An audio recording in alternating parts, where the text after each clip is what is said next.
You ever cancel plans at the last minute and feel relief instead of guilt?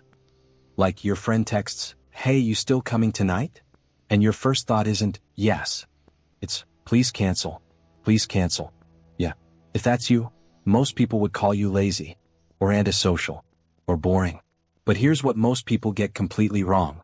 Psychology says, staying home isn't a weakness. For a lot of people, it's actually a sign of emotional intelligence. And by the end of this video, you're gonna understand why your couch feels safer than a crowded bar.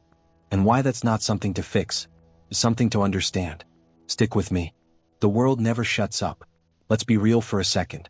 Modern life is exhausting. Notifications, emails, work drama, traffic that makes no sense, group chats that never end. And if you live in the US, especially, we've been trained to think that social equals successful. If you're not out on a Friday night, people assume something's wrong. You okay? You've been quiet. You never come out anymore. Here's what psychologists are finally saying out loud. Some brains recover in silence. What feels like a fun night out to an extrovert feels like a 12-hour shift to an introvert or a homebody. Not because you hate people, because your brain processes everything deeper. Sounds, emotions, energy, subtext. And after a while, you're not being antisocial. You're just running on empty. Home is emotional safety. Think about this. At home, nobody's watching you. You don't have to perform. You don't have to laugh at a bad joke. You don't have to pretend you care about someone's crypto investments. You can just be. That's not laziness. That's psychological safety. For a lot of people, especially Americans raised on hustle culture and toxic productivity, home becomes the only place where their nervous system can actually exhale. And once you experience that kind of peace, it gets addictive fast. Not parties. Not attention. Not approval. And honestly, after years of burnout, fake friendships, and social pressure, choosing your living room over a loud restaurant isn't weird. It's self-respect. They actually like their own company. Here's where people get really confused. They see someone eating alone, watching a movie alone, sitting in silence on a Saturday night, and they think depressed. But here's the truth. A lot of the time, that person is genuinely happy. Psychologists call this solitude-seeking behavior. And studies show it's linked to higher creativity, deeper thinking, stronger emotional regulation, and lower social anxiety over time. Here's the thing. A lot of people use noise to avoid themselves. Background TV, scrolling, group plans every weekend. Anything to not sit with their own thoughts. But people who love staying home, they've already done that work. They're not lonely. They're comfortable. And that scares people who aren't. Social energy is a real battery. Extroverts don't get this part. To them, socializing feels like charging a phone. To you, it feels like draining one. Even a good conversation can wipe you out after an hour. That's why home-loving people sometimes disappear after a wedding, a family dinner, even just a long work Zoom. Not because they're rude. Not because they don't care. Because their social battery hit zero. And in America right now, more people feel this than ever before. We've had years of burnout, pandemic isolation, remote work, non-stop digital noise. People aren't just tired physically. They're tired mentally. Staying home isn't avoidance anymore. For millions of people, it's survival. The internet changed everything. 20 years ago, staying home meant real isolation. Now, you can order dinner, do your job, text your best friend, watch a movie, and buy groceries without putting on real pants.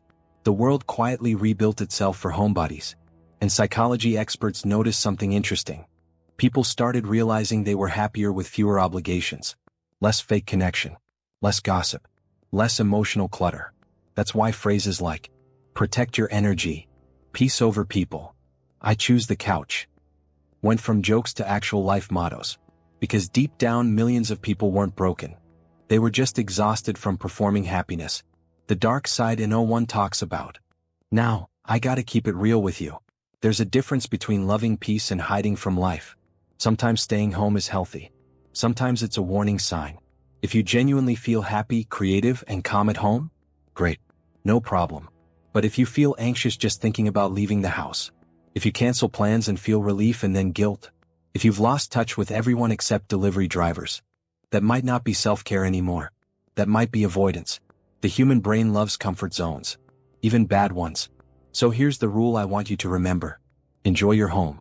Protect your peace. But don't let your living room become a cage. Why small talk feels painful.